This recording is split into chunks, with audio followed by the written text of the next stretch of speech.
골라터는 재미가 있다. 비욘드 리포트 주간 전망대입니다. 오늘도 금융시장의 핫한 아이템들을 리포트 밖의 이야기까지 탈탈 털어보겠습니다. 자, 새로 나오신 분이 있습니다. 오늘 소개 한번 해주시죠.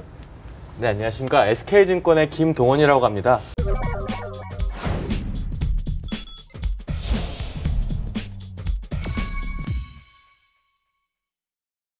근데 참고로요, 우리가 이 전문가를 섭외하는 기준이 있어요. 그러니까 우리는 실력보다는 외모로 판단을 합니다. 맞습니다. 너무 잘생기셨죠? 네, 감사합니다. 실력도 굉장히 좋으시다고 얘기는 듣고 있습니다만. 네. 이런 미남분들, 미녀분들 함께해서 되게 영광이고요. 되게 낯뜨겁네요. 낯뜨거워지기 본 것 같아요. 대세가 해외 ETF 아닌가 싶은 생각이 드는데 개인들한테 지점에서까지 연락이 오고 있어요. 증가세는 확실히 빠르다, 확실히 가파르다. 모든 거를 투자할 수 있는 꿈을 실현해주는 하나의 수단이 된 거죠. 코스피는 그냥 제자리 걸음이죠, 우리? 뭐 별로 어디 가지 않는 것 같아. 그래도 지난 몇 년 동안에는 보면은 한 1,800에서 뭐 한 2,100 이 사이를 왔다 갔다 그거라도 했는데 요즘은 그냥 탄착권이 딱 형성이 돼가지고 아예 움직이질 않는 것 같아요. 그죠?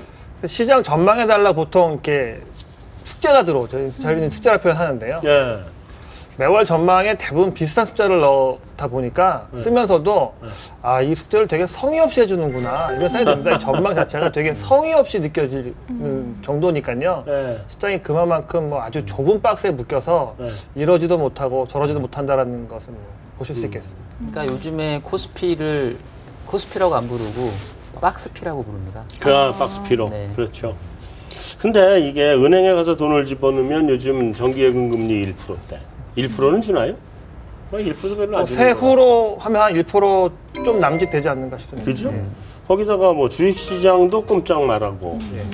그러다 보니까 이제 뭐 ETF 뭐 이런 거, 그것도 해외 ETF 이런 걸 많이 좀 요즘 바람이 부은 것 같아요. 대세가 해외 ETF 아닌가 싶은 생각이 드는데 내가 직구를 좋아하거든요.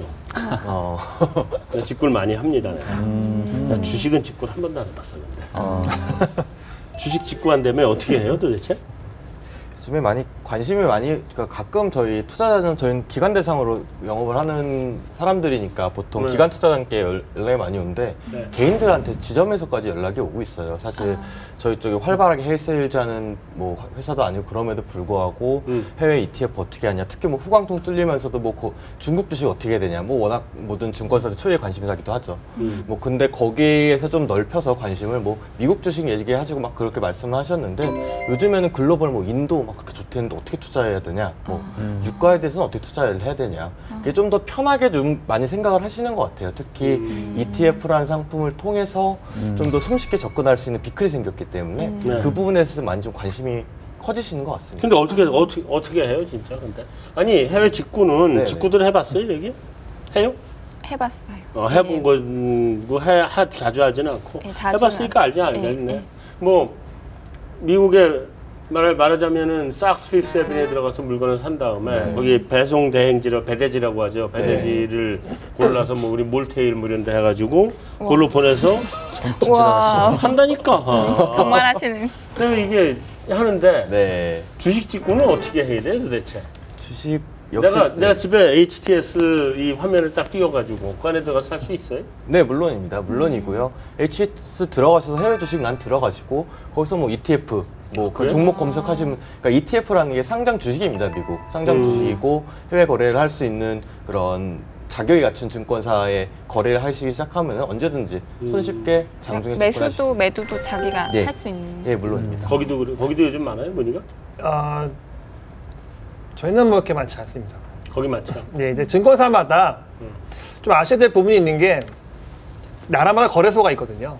뭐 미국은 이제 뭐 뉴욕이 있고 뭐 이제 상품은 CME가 있고 뭐 유럽은 유렉스가 있고 그래서 이 증권사가 모든 전 세계 거래소랑 계약을 맺어진 게 아닙니다. 계약이 맺어진 나라의 거래소에 상장되어 있는 상품만 매매하실 수가 있습니다.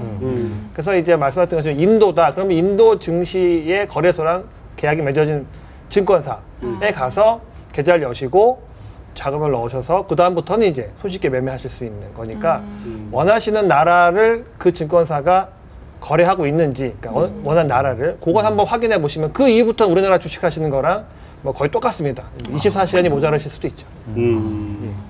그 요즘 매력이 있는 거는 미국 상장 ETF 같은 경우는 거의 전 세계 많은 나라들을 커버하고 있고 뭐 네. 다양한 상품 제공하고 있으니까 좀 더 인도 시장 팀장님께서 말씀하신 것처럼 인도랑 직접 계약을 맺고 인도에 있는 증권사 계약을 맺었어야 되는데 미국 상장 ETF 같은 경우는 인도에 손쉽게 투자할 수 있다는 거죠. 인도가 궁금하고 만약에 뭐 프론티어 마켓이 궁금하다, 투자하고 싶다라고 했을 때 미국에 상장된 ETF 투자를 하면은 그 시장 자체에 투자를 하는 거니까요. 그런 부분에서 되게 많이 매력을 느끼고 그러니까 있습니다. 미국의 ETF 중에 인도에 들어가는 예. 상품을 내가 여기서 골라서 산다. 예, 그렇습니다. 그것도 뭐 JP 모간에서 뭐 내놓은 상품이라든지 뭐 이런 거 사는 거라는 거죠. 예, 맞습니다. 뭐 인도 건 별로 살 일이 없어서 이제 우리나라 거에 다 물려가지고 돈을 뺄 수가 없어.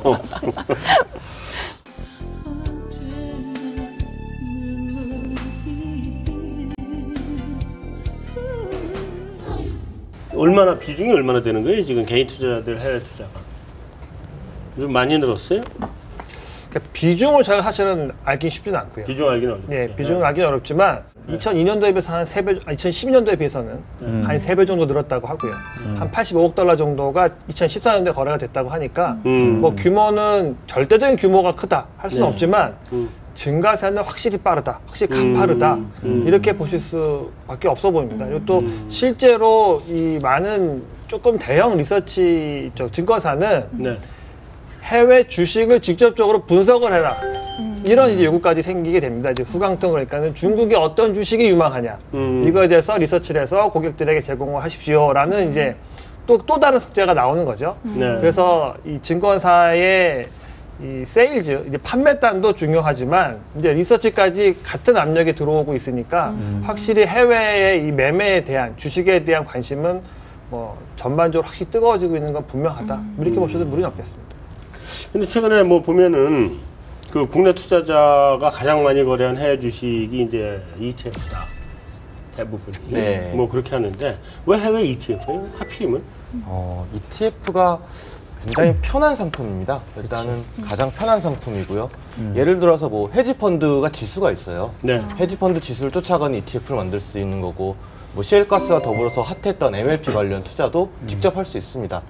그리고 비용도 굉장히 저렴하죠. 비용적인 측면도 얘기를 안 할 수가 없는데 S&P 500에 그 투자하는 스파이더라는 그런 ETF가 가장 대표적인데요. 네. 연간 보수가 연 9bp입니다. 9bp면은 거의 무료로 투자해도 한다고 말해도 과언이 아니지 않을까라는 그런 비용적인 매력. 일반 펀드보다는 훨씬 싼 예, 거죠. 많이 저렴하고요. 그러니까 물론 ETF마다 스스로가 연간 보수가 굉장히 다르긴 한데요. 평균적으로 따졌을 때도 한 35에서 40bp, 아무리 높은 상품까지 다 믹스업을 해도 40bp 정도 되기 때문에 그런 부분이 굉장히 좀 매력적이고 다양하게 투자할 수 있고요. 또 되게 저희가 ETF 굉장히 장점이 항상 그 어떤 종목을 들고 있고 어떻게 그 ETF가 상품이 구성되어 있는지 트래킹을 할 수 있거든요. 그러면서 아무래도 투자자들 입장에서는 아, 내가 이런 걸 지금 들고 있는 상황이구나. 뭐 그런 부분에서 좀 더 안심을 하시면서 투자를 하고 계신 상황이 아닐까 그렇게 생각하고 있습니다. 그러니까 ETF라는 게 제가 보기에는 하나의 새로운 상품이 아니고요. 그러니까 새로운 투자 수단인 거죠. 그러니까 ETF에 왜 이렇게 많이 투자를 하냐, ETF가 뭐가 좋냐 이게 아니라 ETF가 정말 모든 거를 투자할 수 있는 어떤 그 꿈을 실현해주는 하나의 수단이 된 거죠. 그러니까 이제 ETF라는 수단을 통해서 이제는 국내에서 모든 해외 자산들을 사실상 실시간으로 투자할 수 있는 그런 새로운 길이 열렸다, 요술방망이 하나 생겼다, 이제 이런 개념인 것 같아요. 제가 보기엔 ETF는. 요술방망이. 그러니까 뭐 미국 주식을 사고 싶은데 포트폴리오로 사버리는 거 아니에요? 대신. 그렇죠. 네, 맞습니다. 그러니까 뭐 그거는 수단이라는 건 맞는데, 근데 내가 궁금한 게 9bp면 네. 일반인들이 알아듣기 쉽게 한번 얘기를 해보면 네. 100분의 9%라는 거잖아요. 예, 맞습니다. 연간의 보수 그거 가지고 그들은 수익을 남길 수 있어요? 굉장히 결국 그게 그 운용사의 능력인 것 같아요. 능력인데 전체 주식을 샀다 팔았다 하면서 그게 뭐 규모의 경제가 생기기 시작하고 그러면서 보수가 일단 인건비도 안 들어가고요. 그 운용 인력이 있는 게 아니라 시스템으로 돌아가는 거기 때문에 시스템으로 돌아가요, 그게? 그렇게 되기 때문에 아무래도 기존의 액티브 같은 경우는 좀 더 많은 이런 재반 비용이 많은데 그 부분에서 좀 많이 최소화하고 있다고 저는 알고 있고요. 그렇기 때문에 그런 좀 낮은 보수가 가능하지 않나. 100% 프로그램 트레이딩은 아니고요. 그러니까 종목들이나 뭐 기초자산을 넣었다 뺐다 하는 일들이 생기니까 그거는 이제 사람들이 이제 계속 보겠지만 기본적으로 ETF의 최종의 목적은 어떤 기초자산보다 돈을 더 벌겠다는 게 아니라 기초자산과의 괴리율을 가장 줄여서 기초자산이 움직이는 걸 내가 따라가면서 고액한테 수익률을 주겠다고 하는 거니까요. 기본적으로 프로그램을 짜놓으면 거기에 맞춰서 돌아가게 매매가 돼 버리니까 실제로 많은 손이 필요 없고요. 그리고 보수가 싸질 수 있는 거는 결국은 규모의 경제, 박리담에 시장을 많이 확보해 놓게 되면은 그만큼 싸게 많은 거래량을 유발시켜서 잔돈을 계속 모아간다. 뭐 이런 전략이기 때문에 보수를 싸게 가져갈 수 있다. 이 점도 뭐 장점일 수 있습니다. 뭐 레버리지 상품도 있다며요? 네, 레버리지 되게 관심이 많으셨어요. 특히 해외 ETF 관련해서 뭐 유가가 이렇게 떨어진데 바닥 온 거 아니냐라고 생각을 하시고 유가 레버리지, 또 요즘에 러시아 관련해서 굉장히 노이즈가 많이 생기니까 러시아 숏, 그러니까 러시아가 빠지는데 3배 투자한 또 ETF, 뭐 그런 다양한 상품들이 있어서 거기에 대한 관심들이 점점 커지시는 것 같아요. 네.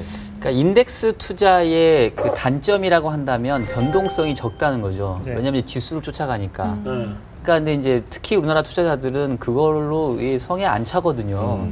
그러니까 예를 들면 코스피를 쫓아간다라고 한다면 코스피 하루에 많이 움직여봤자 2, 3%면 정말 많이 움직이는데 개별 주식 했던 사람들이 2, 3%, 뭐 5% 많이 움직여야 이거는 절대 만족 못하니까 그런 인덱스 펀드의 변동성에 레버리지를 씌우게 되면 이제는 조금 마음에 드는 그런 그 지수의 변동성이 나오는 거죠.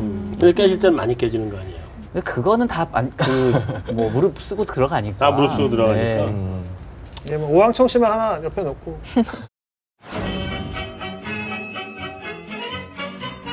세금은 어때요? 세금 문제도 굉장히 고액 자산가 분들한테는 되게 좀 매력적인 부분인 것 같아요. 그러니까 국내 상장된 해외 ETF에 투자할 경우에는 배당 소득세랑 더불어서 그 이외의 차익에 대해서 금융소득 종합과세가 부과가 되게 되거든요. 그렇기 때문에 그 고액 자산가 분들 같은 경우 세금 더 맞는 거니까 그거 당연히 싫어할 수밖에 없죠. 근데 반면에 해외에 상장, 뭐 미국에 상장된 ETF에 투자를 하면은 뭐 분리과세가 되고 양도소득세 한 20% 내는 정도로 맞기 때문에 세금적인 메리트가 좀 훨씬 큰 것 같고요. 또 요즘에 합성 ETF 같은 거 많이 만들어 내시는데 이런 세금적인 부분에서 조금 저희 우리나라 운용사 조금 불리한 면이 있지 않나 그런 우려도 있습니다. 근데 그냥 주식 팔고 사고 하면 세금 안 내잖아. 그럼 삼성전자를 그냥 사가지고 있는 것보다 장점이 뭐예요? 이건? 일단은 저는 그렇게 생각합니다. 그리고 뭐 인덱스 투자, 그러니까 패시브 투자에 대한 그 기초 개념을 돌아가야 되는 것 같은데요. 삼성전자가 잘 될 수도 있고 안 될 수도 있겠죠. 근데 시장 전체를 포트폴리오를 구성해서 가져가면은 거기에 대한 아까 팀장께서 말씀하셨지만 기대 수익률이 더 높을 거다. 라는 그 믿음에 시작을 하는 거고 반면에 또 그게 불가분의 관계는 아니라고 생각을 하는 게 액티브 매니저들이 시장을 효율적으로 만들어 주시고 리서치를 하고 좋은 주식을 찾아내야 시장 효율적으로 되는 거고 인덱스가 이렇게 효율적으로 작용할 수 있는 거기 때문에 그런 부분에 서로 상호 보완적인 그런 관계로 지속되고 있다고 저는 생각하고 있습니다. 근데 아까 했던 것처럼 그러니까 저는 삼성전자하고 ETF는 비교할 수가 없다고 생각을 해요. 그러니까 왜냐하면 ETF는 사실상 죄송합니다. 모든 거거든요. 비교 안 되는 걸 비교했습니다. 그러니까 제 말씀은 그러니까 그 뭐 세금적인 것도 있지만, 그러니까 삼성전자가 주가가 오를지 내릴지는 뭐 알 수가 없죠. 그리고 만약에 업황이 안 좋다고 한다면 삼성전자를 통해서는 절대 수익을 낼 수 없지만 ETF는 만약에 그렇다면은 주식이 아니라 채권을 살 수도 있고 원자재를 살 수도 있고 그래서 사실상 자기가 어떤 그 시장에 대한 어떤 상품에 대한 자기 뷰만 있다고 한다면 그 뷰에 해당하는 투자를 다 구현시켜 줄 수 있으니까 뭐 ETF 어떻게 보면은 앞으로 더 인기를 끌 수밖에 없을 것 같아요. 인기는 뭐 당연히 끌 수밖에 없습니다. 당연히 끌 수밖에 없고요. ETF에 대해서 그냥 한마디로 말씀 딱 정의를 내리면 원하는 모든 곳에 원하는 모든 상품에 투자하실 수 있습니다. 그렇지. 이를테면 아주 극단적인 예지만요. 미국에 있는 엠파이어 스테이트 빌딩을 한번 사보고 싶습니다. 어떻게 살 거냐? 근데 그거를 부동산 회사가 구입을 해서 그걸 구조화시켜서 ETF라는 걸로 일반인들이 사실 수 있게 뿌려드리는 거죠. 그러면은 보통은 큰 손 들어가서 뭐 어마어마한 돈을 들고 들어가서 거기에 일정 지분을 참여하는 것이 아니라 그거를 쭉 증권화 시켜서 잘게 쪼개 증권화 시켜서 누구나 살 수 있게. 그러면은 제가 이를테면 한 1,000만 원을 가지고 엠파이어 스테이트 빌딩을 운영하는 그 상품의 일정 부분을 갖는 거니까 그런 형태의 투자가 충분히 가능하니까 상상하시는 모든 것들이 아마 ETF를 통해서 구현되지 않을까라고 생각하고 있습니다.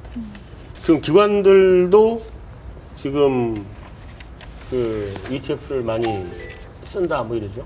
네.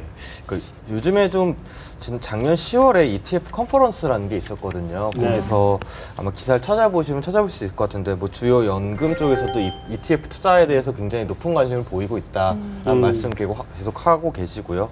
뭐 그런 그 해외 사례 같은 경우 봐도 해외 ETF 시장이 10년 사이에 8배가 컸거든요. 그래서 총 전체 자산 규모가 2.4조 달러 정도 됩니다. 연금 같은 경우는 항상 유동성이나 이런 것에서 굉장히 고민이 많으실 것 같은데 해외 ETF를 뭐 지수를 좀 싸게 투자하면서 유동성 문제도 어느 정도 해결이 되고 있기 때문에 거기에 대한 좀 관심들이 좀 많으시고 있는 걸로 확대되고 있으신 걸로 이해하고 있습니다. 자, 올해 좀 다른 얘기 하나만 좀 여쭤보면 올해 상반기 언제예요? 3월, 4월 언제예요? 그 저기 주식 가격 제한폭을 15%에서 30% 확 늘리잖아. 그렇죠. 상반기 중에 연기돼 있죠? 예, 정확한 시행 날짜 정해지지 않았지만 안 정해졌어요? 예, 정확한 시행 날짜 아직 안 정해졌습니다. 하지만 30%로 가격 제한폭을 넓히겠다. 이거는 뭐 결정이 났으니까요. 그래서 뭐 하루에 60%의 이익을 보실 수도 있고, 오유. 하루에 60%의 손실을 보실 수도 있고, 네. 뭐 아주 다이나믹한 시장이 그렇게 되겠네. 예, 올 수도 근데 있겠습니다. 이게 지금 이게 원래 ETF와 관련해서 내가 여쭤봐야 되는 건데 좀 기다려 보세요. 우리 주식시장에 궁금해서 좀만 기다려 보세요. 네. 아니 원래 그 주식시장 활성화 방안의 일환으로 나왔거든요. 예, 예. 실제로 활성화 방안이에요, 이거? 물음표가 한 10개 정도는 있습니다. 예. 가격 제한폭을 넓혀놓으면은 가격 변동폭이 심해지니까 그만큼 많은 거래량이 수반될 거다라는 기대감인데요. 하지만 다른 쪽에서 보면은 그러면 그만큼 위험하다는 거죠. 하지만 잘 아시는 미국 같은 경우는 가격 제한폭이 없습니다. 없죠. 예, 하루에 뭐 100%도 오를 수 있고 뭐 그렇다고 보는데 그럼에도 시장의 변동성이 커지지 않는다는 거거든요. 여전히 미국이 선진 시장이라고 하지만 가격 제한폭이 없는 시장인데 우리나라보다 변동성이 낮다라는 걸 가져 생각을 해보면 가격 제한폭을 넓혀놨을 때 시장의 변동성이 커지지 않게 되면 여전히 거래량이 활발해질 수 없다. 이렇게 이야기를 전개할 수 있는 부분이니까요. 가격 제한폭을 넓혀놨다고 해서 거래가 더 활발하게 일어나서 우리 모두에게 좋은 수수료의 수입을 줄 거냐에 대해서는 조금 좀 더 지켜보고 고민거리가 있습니다. 원래 그게 자동차가요. 브레이크가 있기 때문에 과속을 하는 거야. 예. 브레이크가 없으면 속도를 낼 수가 없어요. 그럼 어떡할 거야? 속도 나고 난 다음에 서야 되는데. 그러네. 그잖아요. 아주 적절한 아, 얘기네요. 예. 네. 그러니까 이게 가격 제한 폭이 넓어지면 오히려 더 거래가 그 제대로 안 될 가능성도 있긴 있어요. 사실은 나도 좀 걱정되는 게 30% 30%면 60%가 날아가는데 하루에 주식 투자 무서워서 못 하게 될 것 같아요. 자, 어쨌든 이 주식시장 이 활성화 방안 중에 하나가 주식시장이 활성화되지 않는 방안이 될 수도 있을 것 같긴 한데 ETF로 넘어가 보죠. 어떻게 돼요, ETF는?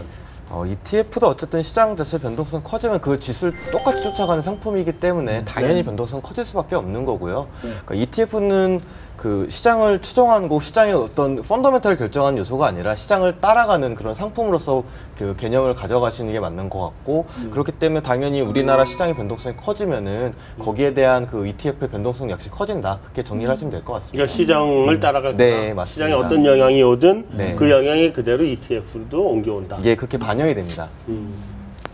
자, 이제 해외 ETF를 좀 공부를 좀 해봅시다. 그 제일 먼저 어떤 기준을 가지고 해외 ETF를 들어가야 돼요? 해외 ETF 할 때 가장 제일 먼저 고려해야 될 사항이 뭐예요? 일단은 내가 무슨 상품에 투자하고 있는지를 알아야겠죠. 그러니까 ETF라는 게 뭐 유가 좋아서 유가 레버리지 상품도 아까 말씀드리고 했지만 그 상품이 어떤 리스크를 안고 있는지에 대해서 항상 먼저 고려를 해야 된다고 생각을 합니다. ETN 같은 경우 상장지수 채권, 그러니까 ETN 노트죠. 정말 ETN은 뭐예요 지금? 일단 ETF까지는 따라갔는데. 네, 네. 그 ETN이라는 거는 증권사에서 자기 신용으로서 똑같이 그 지수를 추정할 수 있도록 만들어준 상품인데요. 네. ETF 같은 경우는 펀드기 때문에 따로 그 모든 실물 자산을 갖고 있기 때문에 디폴트 리스크가 없는데 ETN 같은 경우는 증권사 자기 신용으로 움직이기 때문에 혹시나 증권사가 문제가 생긴다 그러면은 같이 위험해질 수 있다. 네, 그게 리먼 사태 때 나왔던 현상이고요. 아, 그러니까 이런 거를 알아야 된다. 네, 이런 것도 일단은 먼저 가장 잘 모르는 분야이기 때문에 뭔지는 알고 들어가는 게 좀 맞다고 생각을 하고 있습니다. 그 다음에 제가 어떤 분야에 투자하는데 만약 인도에 투자한다. 아까 인도 말씀 계속 드렸는데 인도가 지금 어떻게 들어간지는 알고 있어야겠죠. 인도가 그냥 좋을 것 같아가 아니라 나만의 그러니까 투자에 대한 최소한 원칙은 있어야 된다고 생각을 합니다. 뭐 그 판단은 서로 뭐 다르겠지만 그런 원칙 갖고 그 다음에 또 해외에 투자하는 거기 때문에 환에 대해서도 항상 주의 깊게 살펴보셔야 될 것 같고요. 이렇게 세 가지 정도 저는 정리를 하겠습니다. 아니 환은 이게 저도 질문이 먼저 질문. 해보세요. 그러면. 예를 들면 미국에 상장된 인도에 투자하는 네. 그런 이제 ETF면 네. 달러 표시가 보통 되는 거죠. 보통. 맞습니다. 네, 그렇게 되는 건, 그러니까 저희가 미국에 있는 상장된 주식을 사는 거지 않습니까? 컨셉이. 그러니까 환이 두 가지로 리스크가 걸리는 거죠. 아, 인도. 네, 저희가 원화와 달러 간의 관계에서 리스크가 하나 생기는 거고 인도 루피와 달러와의 관계에서도 리스크가 생기는 거고요. 물론 뭐 환 유동성이 높은 뭐 유럽이나 일본에 투자하는 경우는 환해지 상품이 있어요. 그래서 환에 대한 리스크를 지지 않고 미국 투자자들은 들어갈 수 있는데 한국 투자자들이 항상 좀 불안해하는 부분은 또 원화와 달러와의 관계가 어떻게 될지도 모르겠고 또 거기다가 달러와 인도 루피와의 관계는 어떻게 가야 될지 거기에 대해서 좀 약간 좀 답답하실 부분도 있을 것 같아요. 그러니까 그런 리스크가 두 개가 생기게 되는 그런 상황이 발생하긴 합니다. 지금 이제 이게 더블 리스크네. 네. 더블 리스크라 하면 더블 프라핏 마진이 될 수 그럴 수도 있는 있죠. 거죠. 그렇죠. 봐요. 뭔데? 아, 그래서 이제 지금 환해지 수익률이 지금 간단하게 미국, 중국, 유럽, 일본에 투자했을 때 환해지 비용이 얼마나 드는지 좀 간단히 정리를 해봤거든요. 그래서 지금 역시 착실한 준비. 그러게. 미국에 투자했을 때는 오히려 수익이 나요. 1년 기준으로 해서 1년물로 환해지를 하면 0.9% 정도 수익이 나고요. 그다음에 중국에 투자했을 때는 마이너스 2.6%. 예. 그다음에 유럽에 투자했을 때는 1.5%. 그다음에 일본의 환해지 1년짜리로 하면 1.6%. 오히려 환해지해서 수익이 나는 지역들도 있거든요. 근데 물론 환해지에서. 예, 근데 물론 이렇게 차트에서 보시다시피 지금 이게 2014년 6월 말, 그다음에 작년 말, 이게 최근이거든요. 점점 수익률이, 그러니까 환해지 수익률이 안 좋아지는 쪽으로 좀 방향 가고 있어요. 예. 자, 근데 그러면 이제 환이 이제 걸리게 되는데, 네. 대체로 이제 미국 상품들은 환 해지도 있고 해지 아닌 상품도 있고 구분해서 나오나요? 어떻게 나요? 투자 대상 국가나 이런 부분에 환의 유동성에 대해서 많이 달라지는 것 같아요. 아까 말씀드렸다시피 유럽이나 일본 같은 경우는 워낙 환의 유동성이 크기 때문에 해지 비용이 당연히 적게 들고요. 그렇기 때문에 거기에 대한 해지 상품은 나오고 있는데 뭐 이머징 같은 상품은 워낙 환 유동성이 적기 때문에 해지 비용이 많이 들어가게 됩니다. 그래서 이머징 상품에 대해서는 미국 현지 투자자들도 환에 대한 리스크는 안고 들어가는 그런 그렇게 상황입니다. 들어가요? 네. 그렇죠. 자, 그러면 우리가 이제 해외 투자를 할 때 ETF를 할 때는 좀 마음 편하게 하려고 좀 하는 거 아니에요? 근데 네. 잘못하면 리스크가 더 커질 수 있겠네요. 저는 꽤 리스크가 있는 것처럼 들려요. 나도 그렇게 돼. 네. 마음 편히 네. 투자할 수 있는 네. 거는 아니고요. 아닌 것 같네요. 예, 예. 환 때문에. 나 같은 예. 사람이 굉장히 좋아하는 투자 기법이네. 엄청 공격적인 그렇죠. 리스크를 안고 거기다가 레버리지까지. 레버리지로 들어가서 환율에다가도 깨지고. 걸고 다음에 개별 나라의 주식시장에도 걸고 야, 나 이 삼중으로 벌 수 있는. 환에서 깨지시고 주가. 여보세요. 여보세요. 레버리지로.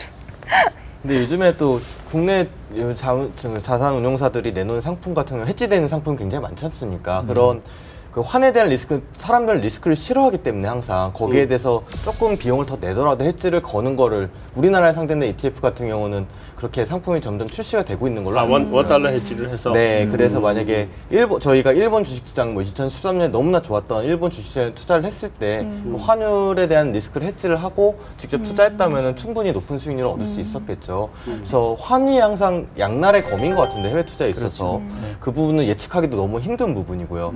그런 그럼에도 불구하고 그런 해지를 할 수 있는 상품들이 점점 소속들 개발되고 있기 때문에 그런 부분을 잘 알고 투자하고 그 리스크를 테이킹할 수 있고 아니면 해지할 수 있는 그런 방법이 있다면은 저는 해외 투자도 굉장히 유용한 수단 중 하나다. 국내 기대 수익률이 낮아지는 상황에서는 투자자들의 일정 이상의 수익률을 얻기 위해서는 굉장히 좀 좋은 수단 중 하나다라고 생각을 하고 있습니다. 그렇죠.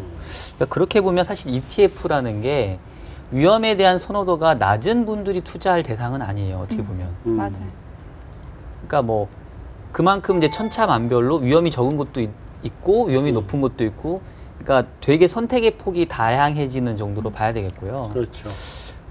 특히 이제 해외 투자 같은 경우는 사실 이머징 같은 경우 투자는 대부분 환을 열고 투자하는 게 기본 원칙입니다. 그러니까 원칙이라는 건 뭐냐면 그런 정도의 어떤 그 각오가 없이는 그렇지. 이머징 투자는 안 하는 게 나아요. 그러니까 이머징에 투자하고 싶은데 나는 환 위험은 지고 싶지 않아. 그러면 그 이머징 투자는 안 하는 게 맞습니다. 그러니까 상당히 위험에 대해서도 굉장히 공격적인 성향을 가지신 분들이 ETF를 통해서 보다 손쉽게 투자할 수 있는 수단이 생겼다. 이렇게 생각을 해야지 ETF 이거 되게 안정적으로 투자를 할 수 있는 하나의 수단인가? 이렇게 하면 그거는 조금 오해의 소지가 있는 것 같아요. 근데 요즘 또 새로운 트렌드 중 하나가 해외 상장 ETF 중에서 항상 중위험 중수익이 요즘 굉장히 많이 말씀하시는 분야로 알고 있는데, 그렇게 자산 배분을 통해서 각자 위험 성향별로 물론 $1에 대한 그 리스크는 가져가야겠지만 그 자산 배분을 통해서 좀 공격적인 성향이 가진 분들을 위한 ETF도 나오고 있고 중위험, 저위험 그 위험의 테이스트마다 그 다른 상품들을 내놓고 있거든요. 그래서 그 꼭 저희가 항상 레버리지 뭐 이런 거 확 가는 거 이런 거 되게 좋아하잖아요. 근데 그것보다는 오히려 보수적인 투자자들을 위해서라도 그 자산을 안정적으로 할 수 있는. 네, 안정적이고 다양하게 할 수 있는 자산들도 나오고 있다는 점도 좀 주목할 만한 사실이지 않을까. 어느 나라에 상장이 많이 돼 있어요? 미국하고 유럽에도. 네. 그러니까 제가 지금 생각하는 게 예를 들어서 네. 그 오일에 관련된 ETF를 투자할 때 여기 아까 보여드렸던 것처럼 미국은 환해지했을 때 수익이 덜 나고 유럽은 지금 더 나는 상황이거든요. 그러면 뭐 유럽에 상장된 오일 관련한 ETF를 투자를 한다거나 네. 그러니까 이런 것도 고려하면 좋을 것 같아서. 네. 일단 시장 자체가 거의 미국 중심이라 보시면 될 것 같아요. 75%가 미국에 상장돼 있고요. 다양한 상품들 그쪽에 굉장히 많이 열려 있는 상황입니다. 그래서 그런 기회를 좀 더 많은 생각을 하신 투자자들 같은 경우 그런 생각까지 하실 수 있겠지만 일단은 접근성에서 봤을 때는 아직은 미국의 우위에 있다. 그렇게 정리가 되고 있습니다. 이게 나라보다 사실은 이게 운용사가 중요합니다. 그러니까 S모 운용사가 만드는 K모 덱스는 이제 그거는 삼성에서 만들어내는 거고요. 또 이제 뭐 실명 얘기하면 미래 자산에서 만들어내는 건 이제 앞에 이름이 다 타이거가 붙습니다. 근데 미국 같은 경우에는 가장 큰 데가 이름을 보시면 iShares라는 데가 가장 큽니다. iShares의 성을 달고 그 뒤에 원하시는 모든 상품의 종류가 다 있습니다. 주식부터 해서 금까지요. 그럼 또 다른 운용사의 이름이 또 붙습니다. 거기도 마찬가지로 같은 상품을 다 출시를 합니다. 근데 그게 대부분 미국 운용사들입니다. 가장 유명한 회사, 그냥 우리 입장에서는 많이 본 회사의 상품에 투자하시면은 뭐 유동성이라든지 전반적인 위험 관리, 뭐 안정성 이런 거는 좀 확보하실 수 있을 것 같습니다. 금값이 완전 바닥이고 금값이 거의 금캔에는 원가 수준까지 떨어진 거죠 지금. 한 $1,100 정도 원가라고 보는 것 같아요. $1,000, $1,100. 근데 금이 한 $1,200 뭐 정도 하죠 지금. 예. 유가는 뭐 더 밑으로 갈 수도 있다는 얘기는 있지만 그래도 유가도 지금 뭐 반토막 난 상태고 그쪽으로도 좀 뭐 많이 가요?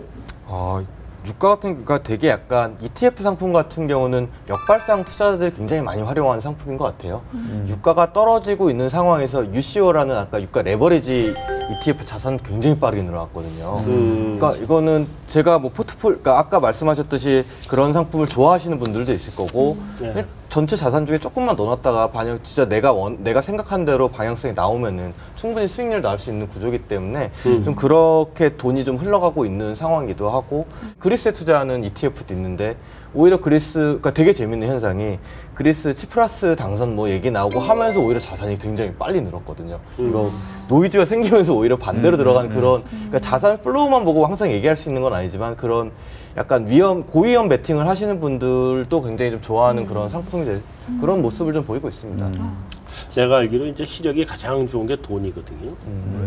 가끔씩은 좀 멍청한 시력들을 가진 돈들이 있어서 이상한 데로 가긴 하지만 내가 보기엔 돈이 시력이 제일 좋은 것 같아. 이러니 내가 돈을 벌 수가 있나? 난 이제 얘기 듣고 있는데 벌써 투자 다 끝났다고. 난 투자하지 말든지 해야지. 자, 해외 증시 이제 마지막으로 좀 해외 증시 전망 좀 한번 보고 다음에 투자 전략 좀 한번 짚어봅시다. 해외 증시 전망 어떻게 봐야 돼요? 돌아가면서 한마디씩 좀 해줘 보세요. 글로벌 증시 상황 어떻게 전망을 하세요? 좀 아까 얘기한 것처럼 시리자가 당선이 된다 그러니까 그때 딱 들어갔다는 얘기 이제 바닥이다 이런 얘기로 봐야 된다는 얘기일 텐데 뭐 유럽, 미국, 뭐 일본 뭐 이렇게 뭐 투자하신다면 네. 그냥 미국 쪽 상품, 미국 쪽 자산에 투자하는 게 지금은 가장 합리적이다 생각이 들고 있고요. 여전히 예. 유럽 뭐 저는 그렇지만 유럽이 돈을 이제 3월부터 본격적으로 풀겠지만 푼다고 해서 뭐 자산 가격을 올릴 만한 힘이 있겠느냐에 대해서는 물음표가 좀 있고요. 중국은 지난해 50% 올랐는데 올해는 좀 바닥에 좀 횡보, 답보 상태인데 경제 지표를 아무리 뜯어봐도 우상향에 가는 지표는 아무것도 없습니다. 그렇죠. 이익 지표도 흘러내리고요. 자, 여기다 대고 중국이 13억의 인구의 힘을 빌어서 투자해보자라고 하기에는 좀 무리가 있고요. 그래서 전반적으로 지금은 밖에 많이 자산의 군을 늘리시는 것보다는 만약에 해외 나가신다고 하면 미국 쪽 자산에 투자하시는 것이 지금 가장 합리적인 선택이 아닌가라고 저는 생각하고 있습니다. 그래요. 네. 이쪽은 어떻게 될 생각들하세요? 혹시 생각이 저희도 있으시다면 얘기하나요? 그 생각이 있으시다면 얘기하시고. 그러니까 가끔 이제 채권에 있는 사람이 또 주식시장을 바라볼 때 약간 좀 객관적일 수 있잖아요. 근데 사실 저는 올해 글로벌 주식시장을 좀 좋게 보거든요. 국내 주식시장도 그렇고. 가장 큰 이유는 결국 이제 돈의 힘이 어느 정도로 영향을 줄 거다라고 생각을 하고 환을 제외하고 순수하게 지수의 상승률로 보면 저는 그래서 유럽 주식을 좀 좋게 보는 편이에요. 그러니까 아무래도 3월 달부터 매달 600억 유로가 풀리게 되면 그 돈이 어디론가는 갈 거고 결과적으로 전반적으로 유동성 장세를 만들어낸다면 지금 당장은 유럽 경제가 되게 어두워 보이지만 항상 시장이라고 하는 거는 이제 기대감을 반영하니까 이렇게까지 돈이 풀리는데 그리고 또 유로화가 약세로 가는데 전체적으로 유럽의 기업들이 좀 돈을 벌 확률이 커지지 않겠냐. 그러면 오히려 지수만 놓고 보면은 유럽 주식의 상승세가 조금 다른 데에 비해서는 조금 크지 않을까. 저는 그런 생각이 듭니다. 마지막으로. 저도 유럽 쪽에 좀 손을 들어주고 싶은데 미국 좋은 거 경제 지표 좋고 경제 펀더멘탈 좋은 거는 많이 알고 있는 사실인데 그러니까 저는 그 생각을 했습니다. 그냥 어쨌든 돈이 풀린 나라의 주식이 안 간 적은 없었다. 힘의 문제긴 하겠죠, 물론. 일본도 아베 정권 이후 일본도 그랬고 미국 당연히 금융위기 이후에 QE 하면서 당연히 돈이 많이 풀렸으니까 그랬고 그런 유럽 쪽에서도 그 정도의 차이는 있겠지만 분명히 들어올 수 있는 힘은 될 거라고 생각을 하고 있고요. 그 관련 ETF 좀 찾아보고 오니까 유로화가 해지되어 있는 ETF가 있거든요. 그거 괜찮네. 네, 그 미국 투자자들이 유럽을 굉장히 좋아하고 있어요. 그러니까 2014년 초에 총자산이 한 6억 달러 정도 됐거든요. 근데 2015년 초에 56억 달러까지 올라왔습니다.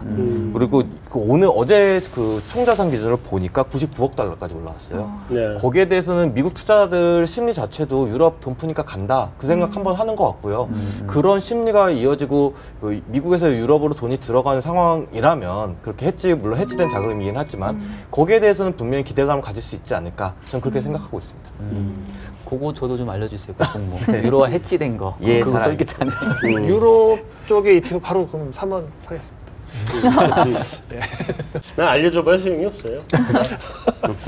잘하고 그러세요. 미국, 유럽 말고 특별히 또 뭐 어디 주목해야 될 만한 나라들이 있나요? 저는 좀 신흥국 중에서든가 뭐 이런.